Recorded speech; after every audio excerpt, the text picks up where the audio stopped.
Live from the Export Beer Garden studio, this is the Agenda podcast for Thursday, the 18th of April. The Agenda, an alternative commentary collective podcast. Welcome into a Thursday edition of the Agenda podcast. At the end of this episode, you will have seen by now that the episode is titled after Tim.Naki. He is going to be joining the podcast right at the end, so if you want to skip ahead and just listen to him, you can do that. He is on day 69 of betting 10 cents for every follower he has on Instagram. He's up over 800,000 followers. Among them are the likes of Kelly Slater. I think Bert Kreischer is one of them as well. This thing is getting absolutely out of control. So it's only fitting. We've been saying that we've been on him from day one, but it only felt right that we talked to him on day 69. So we'll get to Tim later on. But and he was he's going to place his bet immediately after we talk to him. No, he placed it before we talked to him. Yeah. So it'll be day 70. If the Grim Lane curse is a thing, it'll be day 70. Damn it. The biggest sporting news that we have to address right at the top, this one caused a 5-alarm fire yesterday when it came through. James Fisher-Harris has signed for 4 years from next year with the One New Zealand Warriors. Oh, how like Warriors hard outs were walking around with the biggest wide-ons yesterday. The amount of like noise I saw on social media of people just absolutely losing their minds. Yeah. What's so great about this? He won the Golden Boot last year, Yeah. which is the greatest rugby league player in the world. So I don't know, if you're going to sign someone, that's probably about as good as you could do. Okay, there you go. I can understand the amount of sliding off seats now. Yeah, I mean, in the last 3 years, he's won the NRL every time he's competed in it. So that's probably another one. I would say that in NRL circles, they all generally consider him to be the best prop in the game at the moment. So Adam Fanua-Blake can beat it? So Adam Fanua-Blake can beat it, and this is sort of where I'm at the moment. Every time one of these signings comes out, like the Adam Fanua-Blake situation, my issue is the transfer system in the NRL needs to be sorted out because it's such blue balls telling teams that, oh, you've got an awesome player coming in a year, or it's even worse, I think, the other way around when we know that a player's leaving. Yeah. Because if Adam Fanua-Blake goes, loses form for a few weeks, we're all going to be off him straight away because we're like, well, you're leaving anyway. Yeah. So, I don't know. You've just dropped nuts. Yeah, this needs to be cleaned up, but it's a 4-year deal. He's 29 years old, which is going to carry him through until he'll be 29 when he comes over, so he'll be 33. I'll be 36. This ensures the next 4 years of my life as a Warriors fan are just going to be great. What do you think the Pinot Wahs thought of that? They would have been like, who's he? Where's he from? He looks like he might be a Maori. Is he from here? I've got an apartment he can move into. I think that's what they would have thought about James Fisher-Harris. I'd have been like, I got no idea who this guy is.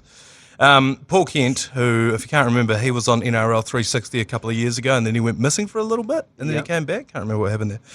He's blowing up that there must have been some sort of tampering to get him to opt out of his contracts. Like, what do you mean? Tampering? Yeah, there doesn't seem to be any rule. I'm sure somewhere on a piece of paper there's written down a list of rules as to how you are and are not allowed to sign new players in the NRL. Doesn't seem like anyone keeps tabs on them. Because, if that's tampering, then what happened to Adam Fanua-Blake? You know? Yeah. I don't understand why this one. I guess he's just looking for a take. But it piqued my little battered dog syndrome about the Warriors. Like, oh, they can't let us have anything. Well, it must be so much easier to negotiate with players now with the way the Warriors are going, with the way they're selling out every game, the vibes around up the Wahs, all of that carry on. It must be such an easier conversation than like 3 or 4 years ago. Yeah. It was like, hey, come to Penrose. We get about 3,000 or 4,000 a week.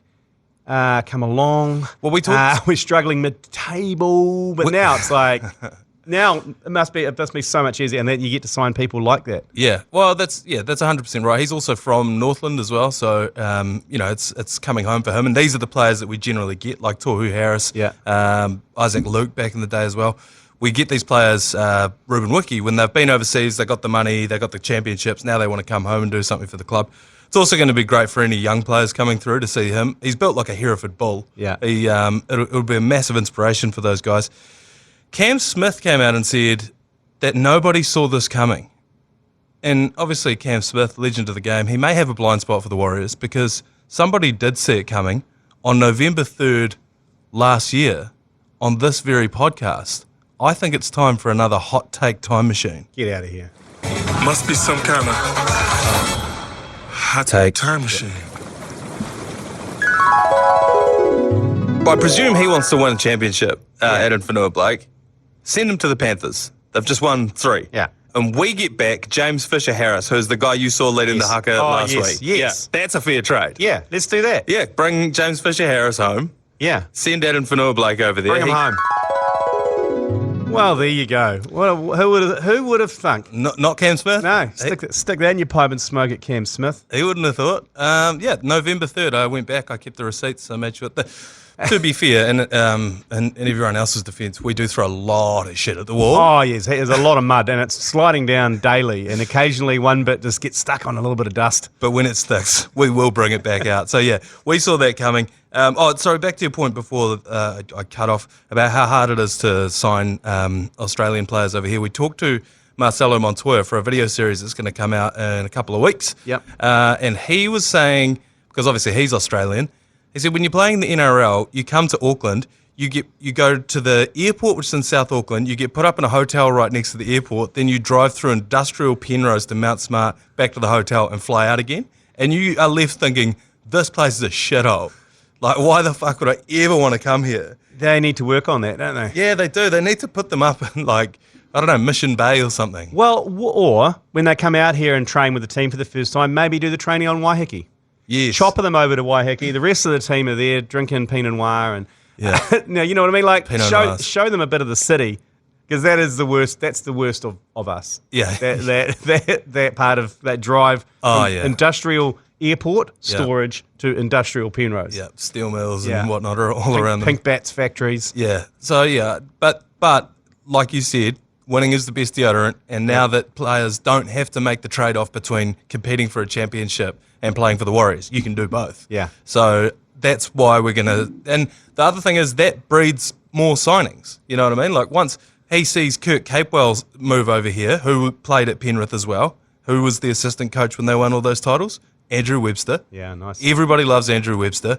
There's been an absolute raid on the Penrith Panthers team. This is what happens in professional sports, salary cap sports, where a team has sustained success. All of the players can demand more money on the open market, and so they're going to go somewhere else to get it, because you've got Nathan Cleary and all these guys on the books. Anyway, the long and short of it is, if they all want to come to the Warriors, then Brian To'o, sign them up. All right, let's take a quick break, and we'll be back. I've got some Pinot Wah's concerns that I'd like to share. All right, the Pinot Noirs are concerning me.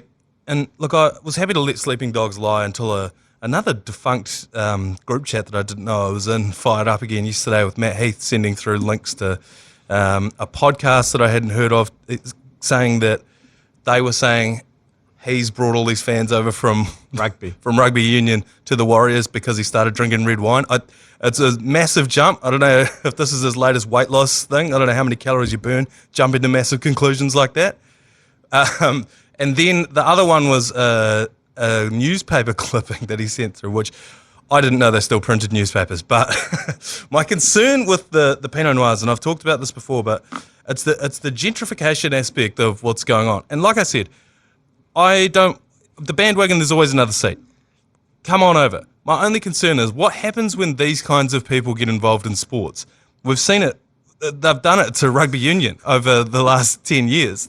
What's going to happen is these people, the Hoskings of the world, the Pinot Noirs, the Matt Heaths, the Jeremy Wells, they're going to start going to games like they have. Great. Love for them to come over. The tipping point is when they go, bit rowdy out here, isn't it? I reckon we need to raise the price of tickets to price out the riffraff. And why is everyone drinking bourbon? I think we should just be drinking craft beers and, wines. And while we're at it, it's actually quite hard to get to Mount Smart. These games should be played at Eden Park, but no later than 6 o'clock kickoff, because otherwise Helen Clark can't get to sleep. And at a certain point, once we've had... By the way, the fireworks is too much. And what's with the drums? I don't like the drums. Can we get rid of the drums? And then after about 2 or 3 years, and we've got another 4 years of sustained success coming up ahead of us, we're going to end up with what they've done to rugby union. And they've basically they've burned down all the native forest of rugby union, and then they've been like, oh, this place is boring now, we don't want to be here, we want to go over here. And they're doing it again with rugby league. I'm all for people coming over. I want more fans for the Warriors. Just remember, you're a guest here. Take your shoes off at the door and don't try and change what we've got going on here at the Warriors. I love how much the Pinot Noirs have got under your skin. It's Matt Heath said it. You can't tell me that didn't raise your blood pressure yesterday. I know. It's pretty funny. But he's saying it's a drinking initiative, not a sporting initiative. So he's trying to pivot away from that by making it more a drinking thing than an actual supporters thing. I genuinely find it quite funny. And I really want them, and they won't do it because they won't have the balls, you can go to like those party stores and you can get inflatable wine glasses, like the comedy wine glasses with red wine in them. They need to go and get 100 of them, get 100 of the Pinot Noirs together and go and dress like French wine sommeliers and go to a Warriors game. I'd be in on that. Yeah. And sit opposite the Spy Wah men. Yeah, and get the Pinot Noirs. So then the Pinot Noirs versus the Spider Noirs, just make it a subgroup within it, but they've really got to lean into it. Sitting at home in a blazer with a red wine, watching it on TV is going to get a bit tired. They really need to go to the next level. Yeah, I'd be in on that. Yeah, so that's adding to it. Yeah, that's what I want. That's how I want to see them evolve the Pinot Noirs. But that's not in their nature. This is not what the Pinot Noirs are about. Yeah, they're about elitism. They're about holier than thou. It's actually, I actually messaged into that group chat yesterday. I was just like, look, we're happy to have you on the bandwagon.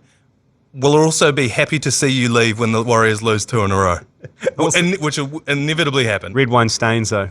Red wine stains.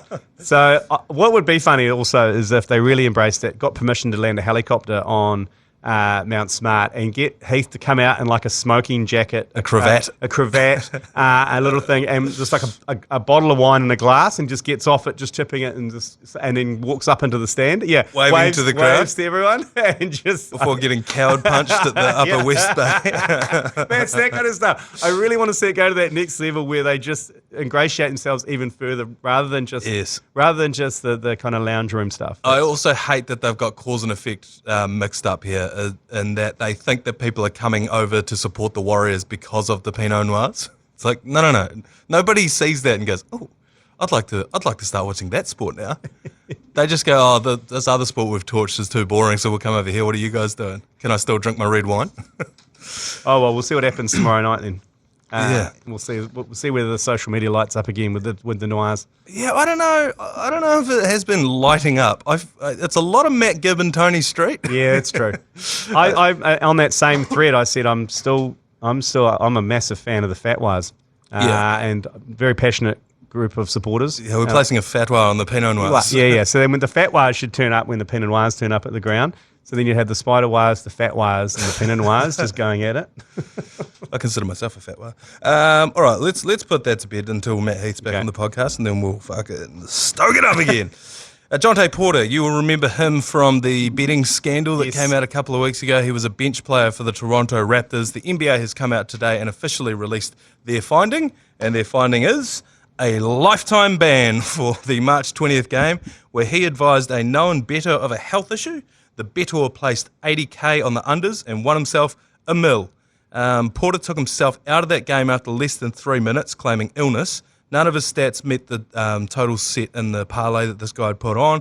The $80,000 bet was frozen and not paid out, so the guy never made his money because it just triggered too many alarm bells. If you can't remember the story, one of the betting agencies over there, I forget which one, it was like DraftKings or something like that, they post what the highest earning bets were from the day before, and it was the Jonte Porter unders. And he's a bench player for the Raptors. I'm wearing an NBA shirt right now. I'm an NBA fan. I'm a degenerate gambler. The two combined for me, it's beautiful. I had no idea who this guy was.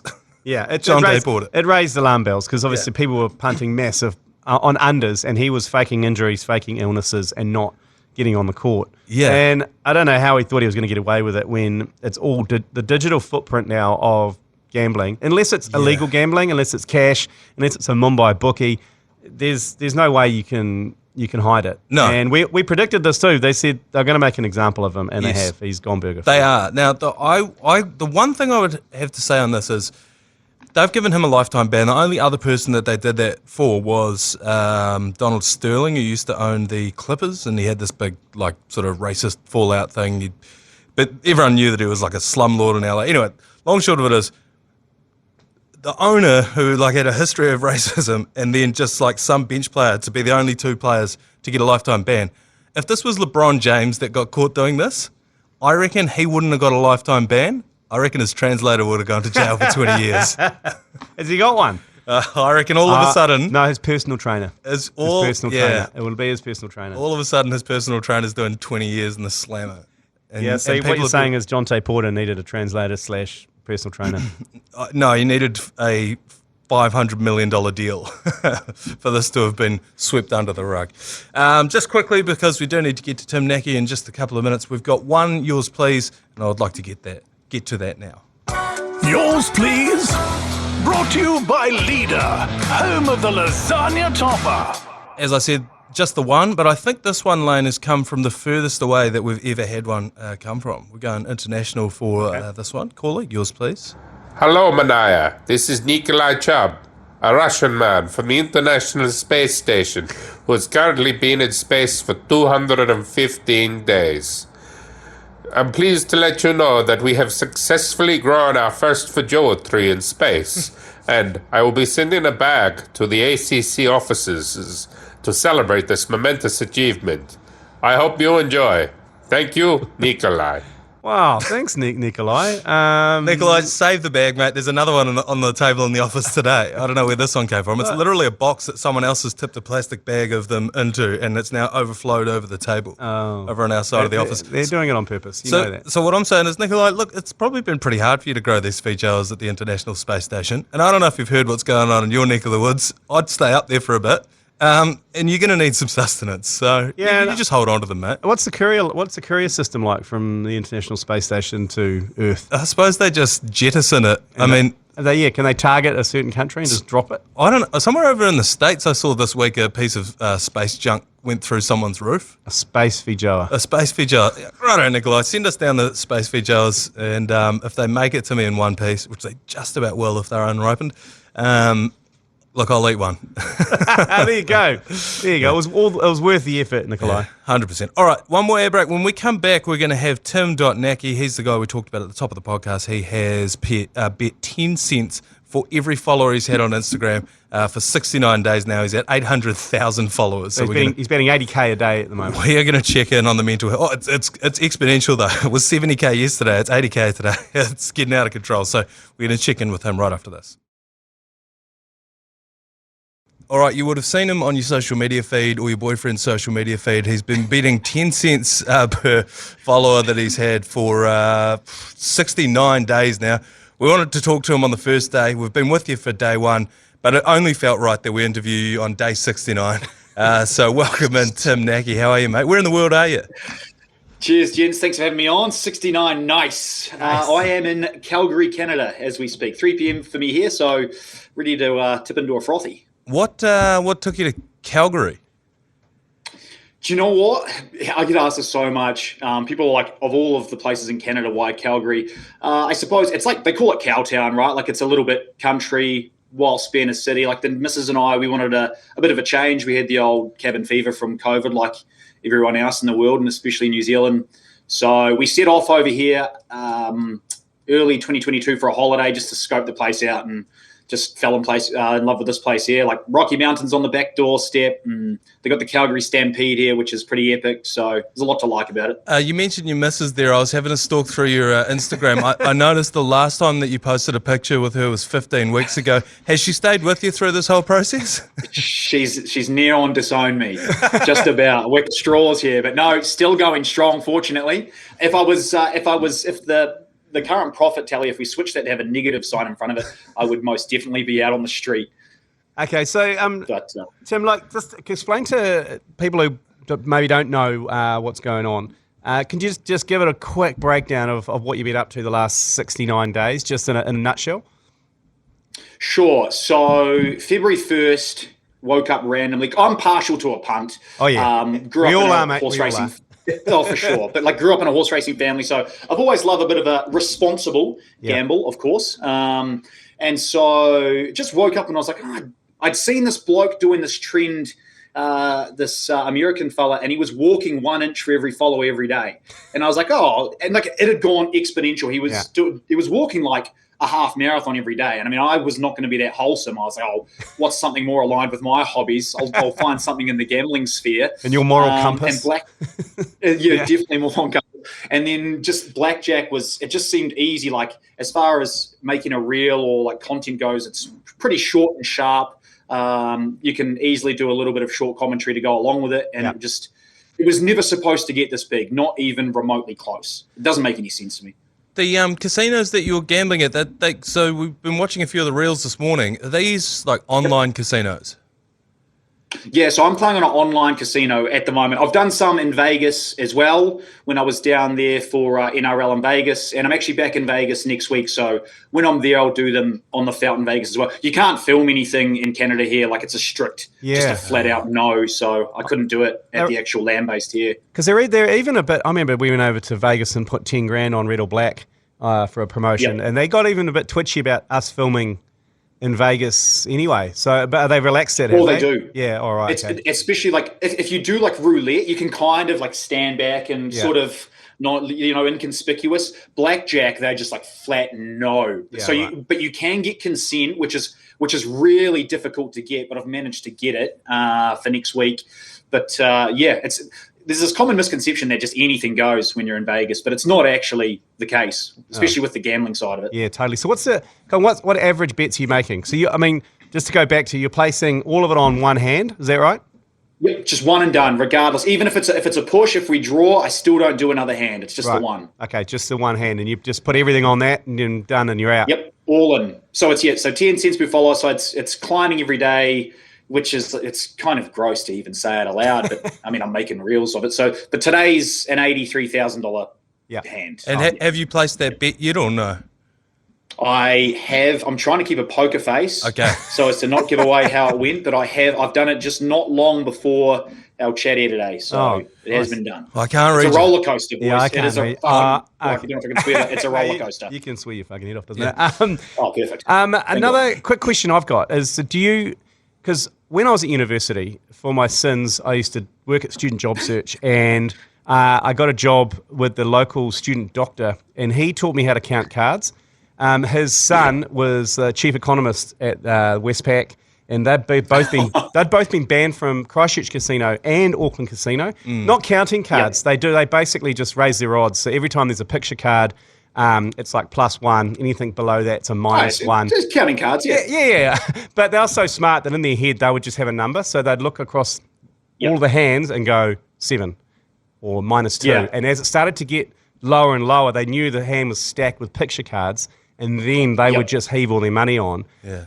I mean, how love to see it. Oh, it's so good. And I can't believe they got banned from Christchurch, and then they decided to go on a weekend trip to Auckland, to Sky City. But they swapped floor managers, and they walked straight into the floor manager from Christchurch. He said, "Get the fuck out of here." I just want to clarify for anyone from Las Vegas watching this, or anywhere from a casino around the world. Tim's not doing this, by the way. No, I'm far too simple to count cards. God, I'm way too sophisticated to be even trying that sort of. But how do they control that with the digital side of it? How do they do? Because obviously, when you're at a casino in person, you can probably see someone who's like going, like looking backwards and forwards, and you can probably tell something's up. How do they manage that with a digital side of it? I guess that's actually a good question. I've never really thought about that. Like the tables I'm playing on now. I'm not saying that Tim does it. I'm just interested. Hey, don't get me wrong. I wish I could do it, or I wish I was clever enough to do it. Yeah.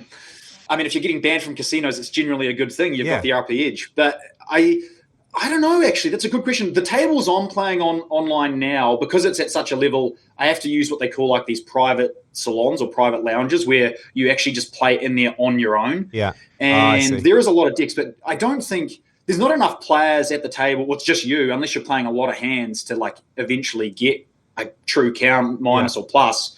But I mean, from my perspective, I'm just one and done, so there's no chance of counting, even if I wanted to. Yeah. But I don't actually know how they police that. Because that was part of their shtick was they did bet for like an hour Yeah. small bets, Yeah. and then they'll just go large when they knew that it was stacked. Yeah, So- when they get a positive count, Yeah. they rip into it, Yeah. start doubling down. Yeah. When they, I forget what that movie is where they're doing that, and the old mate 21. comes around, 21, yeah, and he comes around and taps him on the 21. elbow, table's hot.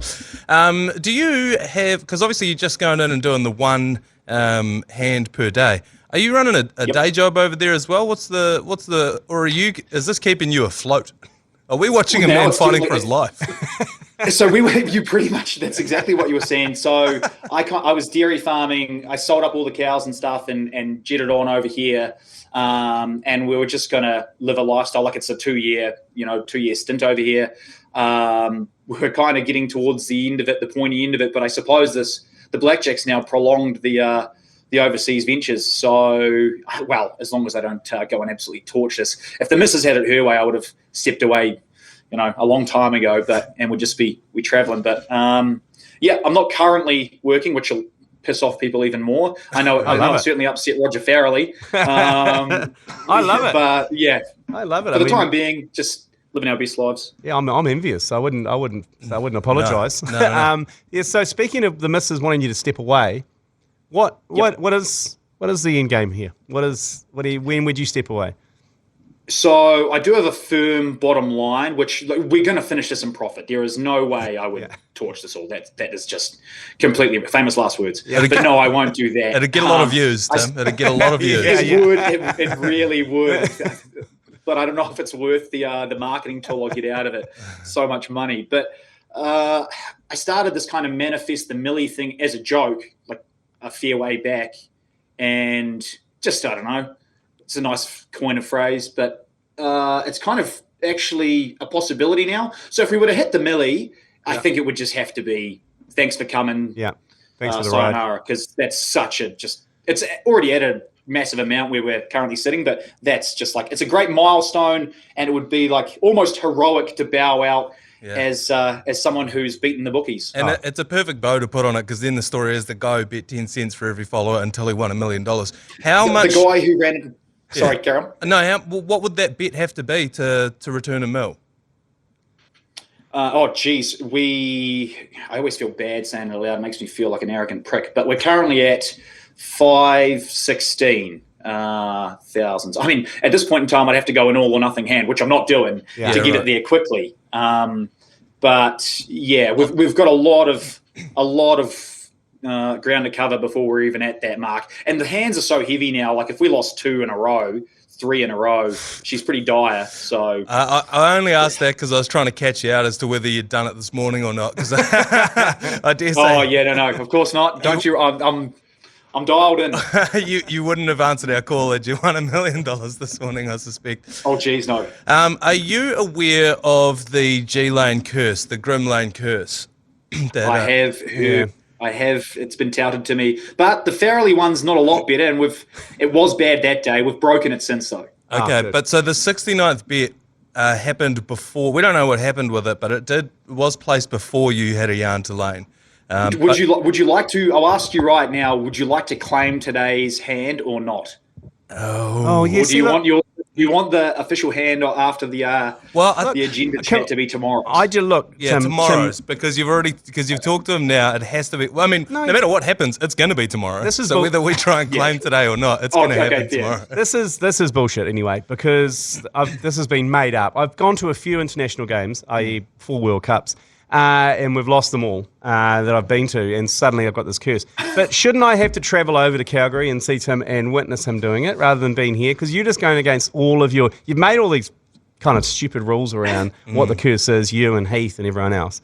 Now you're changing it, saying I don't have to be there, I don't have to travel. I'm a superstitious man. Any face-to-face would warrant a curse, I believe. Yeah, there you go. See, that's not a curse then. No pressure. Yeah. Oh, no, he's saying it is a curse. Yeah. No, I'm saying it is. I'm saying it definitely is. I need someone to blame when I shit the bed on the field. I don't want that onus on me. I need to pass the buck here. I guarantee that Manaia has already made the meme. He's already made the meme. I It's guarantee waiting it. in the shadows. Yeah. Yeah. It's important to be prepared. Look, all I'm saying is everything's a data point, you know? And if after talking to us, he loses his hand tomorrow, it's just another data point on the graph of the Grim Lane curves. You won't, mate. You won't. I believe. So, ladies and gentlemen, when you're watching Day 70's hand, if it is in fact a loss, come for G Lane's head in the comments. Yeah. Yeah, bring it on. It can't be any worse than being abused out of the Warriors game the other week. Just they were yelling Surely at me. not. Yelling at me. Yeah. Get out of here, Grim. Absolutely. Well, Can we just give a public nod to the Black Flaps caps, yes. which many people probably are not aware of? Actually started like the whole thing is an ACC thing. Like we bought these years ago when they first come out because we used to do have a Boxing Day test every year ourselves. Just a bunch of wounders playing a bit of BYC. So I was on the black team, and the Black Flaps caps were an essential every year. Yeah, they're making another resurgence, probably thanks to you actually a little bit, but way more sun smart than the Steady the Ship hats we've got. Really protects the neck and the face, where the Steady the Ship captain's hats just protects the bridge of the nose. But this was aesthetics only. It was quite controversial, Tim, because we actually brought the Black Flaps out, and there was a bit of confusion that it was merchandise that we brought out for the White Ferns.